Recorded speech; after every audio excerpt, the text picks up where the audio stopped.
skipping the warm-up. Most beginners walk straight to the weights and start lifting cold. Muscles that haven't been prepared for load are tight, stiff, and far more likely to get injured. A warm-up doesn't need to be long. 5 to 10 minutes of light movement, some dynamic stretching, and a few lighter sets before your working weight is enough to prepare your joints and get blood flowing to the muscles you're about to use. Skipping this step feels harmless until the day it isn't. Using too much weight. It happens almost immediately. A new lifter picks a weight that's too heavy, their form breaks down, and they end up moving the load with whatever muscles happen to take over rather than the ones they're trying to train. The point of resistance training is to create tension in a specific muscle through a controlled range of motion.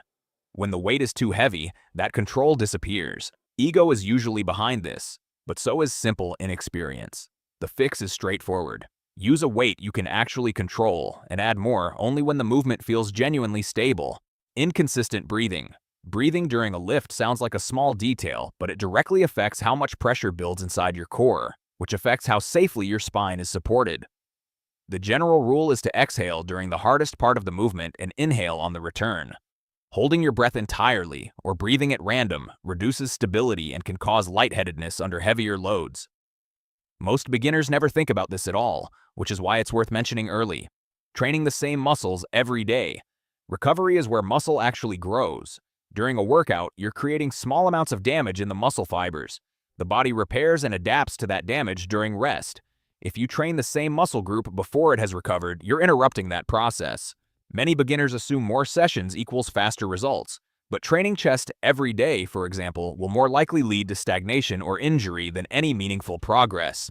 Most muscle groups need at least 48 hours between hard sessions, ignoring compound movements. Machines and isolation exercises feel approachable when you're new. They're simpler to set up and easier to understand.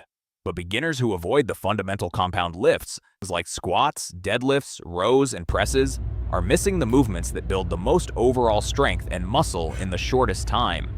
Compound lifts work multiple joints and multiple muscle groups at once, which means more stimulus, more hormonal response, and more transferable strength.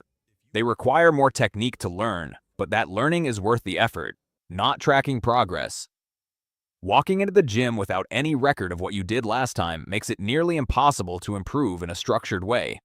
Progressive overload, gradually increasing the demand placed on a muscle over time, is the core principle behind getting stronger and building muscle. Without tracking your weights, sets, and reps, you're essentially guessing. Some people do this for months and wonder why nothing changes. A simple notebook or a phone app is enough. The information matters more than the method of recording it. Poor sleep and recovery habits. The gym is only part of the equation. What happens outside of it, how much you sleep, how much stress you're under, how well you're eating, determines how much of your training actually converts into progress. Sleep in particular is when growth hormone is released and when the body does most of its repair work. Chronically sleeping 5 or 6 hours a night while training hard is a reliable way to feel exhausted, perform poorly, and make very slow progress. 7 to 9 hours is the range most people need for genuine recovery. Copying advanced programs too early. There's no shortage of elite training programs available online, and many beginners gravitate toward them because they're associated with impressive results. The problem is that advanced programs are designed for people whose bodies have already adapted to years of consistent training. They're often high in volume, high in complexity, and low in the kind of simple repetition a beginner needs to learn movement patterns. A new lifter gets more out of a straightforward, lower volume program focused on the basics than from anything built for someone who's been training for a decade, neglecting nutrition. Some people train hard and consistently but pay no attention to what they eat, then wonder why their body isn't changing. Muscle requires raw material to grow, primarily protein, along with enough total calories to support both training and recovery. Eating too little keeps the body in a state where it can't build anything new. Eating without enough protein gives it no building blocks to work with. This doesn't mean every meal needs to be perfectly planned, but understanding roughly how much protein you need per day and whether you're eating enough overall makes a measurable difference. Changing programs too often.